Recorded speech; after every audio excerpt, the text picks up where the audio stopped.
ಹಾ ಹಾ, ಈ ಕಡೆ ಎಲ್ಲ ಕಡೆನೂ ಇಡ್ತಾರ ಈ ಥರದ್ದು? ಎಲ್ಲ ಕಡೆ ಅದು ಯಾರು ಇಡೋದು ಇದನ್ನೆಲ್ಲ? ಇಲ್ಲ ಲೋಕಲ್ ಹುಡುಗರು ಜನಸಾಮಾನ್ಯರು ಇಡ್ತಾರ? ಎಲ್ಲರೂ ನೋಡಿ, ಹಿಂದಿನ ಕಾಲದಲ್ಲಿ ಅರವಟ್ಟಿಗೆ ಅಂತ ಇಡ್ತಾ ಇದ್ರು. ಈಗ ಇಲ್ಲಿನ ಲೋಕಲ್ ಆಗಿರುವಂತ ಜನರು ಈ ಆಸ್ಪತ್ರೆ ಸುತ್ತಮುತ್ತ ಬಸ್ ಸ್ಟಾಪ್ಗಳಲ್ಲಿ ಈ ತರ ನೀರನ್ನ ಇಡ್ತಾ ಇದ್ದಾರೆ. ಕುಡಿಯೋದಕ್ಕೆ ಚೆನ್ನಾಗಿರುತ್ತಾ? ಕುಡಿಯೋದು ಏನ್ ಅನಿಸ್ತಾ ಇದೆ ನಿಮ್ಗೆ? ಯಾವ ಊರು ನಿಮ್ದು? ಹಾ, ಇಲ್ಲೇ ಹಳ್ಳಿಯವರಾ? ಇಲ್ಲಿ ನೀರು ಇಟ್ಟಿರೋದು ನಿಮ್ಗೆ ಖುಷಿ ಆಗ್ತಾ ಇದೆಯಾ? ಹಾ, ಬೇಸಿಗೆ ಕಾಲದಲ್ಲಿ 40-45 ಡಿಗ್ರಿ ರಾಯಚೂರಲ್ಲಿ ಇದ್ದೀವಿ ನಾವೀಗ.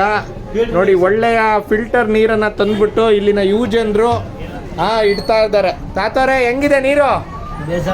ಬೇಷಿದಾವ? ನಿಮ್ದು ಯಾವ ಊರು? ಇದೇ ಊರು. ಈ ತರ ಪ್ರತಿ ವರ್ಷ ಇಡ್ತಾ ಇರ್ತಾರ ಇವ್ರು ಹುಡುಗರು? ಬೇಸಿಗೆ ಮಾತ್ರ ಇಡ್ತಾರ ಅಥವಾ ಎಲ್ಲಾ ಕಾಲದಲ್ಲೂ ಇಡ್ತಾರ? ಬಂದಿನಿ ಬ್ಯಾಂಕಿಗೆ. ಓಕೆ, ಇಡ್ತಾರ ಇಲ್ಲಿ ಅಂತ? ಇದೇ ವರ್ಷ ಅಂತ ನೋಡಿ ಮಾಡಿದ್ದಾರೆ. ಇಲ್ಲೆಲ್ಲ ಒಂದು ಇದನ್ನೇ ಮಾಡ್ಬಿಟ್ಟಿದ್ದಾರೆ, ಒಂದು ರೂಮ್ ತರ ಮಾಡಿ. ರಾಯಚೂರು ಡಿಸ್ಟಿಕ್ ಅಲ್ಲಿ ಒಂದು ಕುಡಿಯುವ ನೀರಿನ ವ್ಯವಸ್ಥೆಗಳನ್ನ ಹಳ್ಳಿಗಳಲ್ಲೆಲ್ಲ ಮಾಡಿದ್ದಾರೆ. ಬಸ್ ಸ್ಟ್ಯಾಂಡ್ಗಳಲ್ಲಿ ಹಳ್ಳಿಗಳೆಲ್ಲ ಮಾಡ್ತಾ ಇದ್ದಾರೆ. ಆಸ್ಪತ್ರೆ ಇದೆ. ನಾವು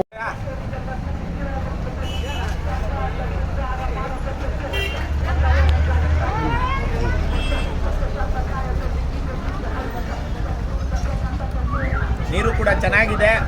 ನೀವು ಬನ್ನಿ, ಅರವಟ್ಟಿಗಳಲ್ಲಿ ನೀರು ಕುಡೀರಿ.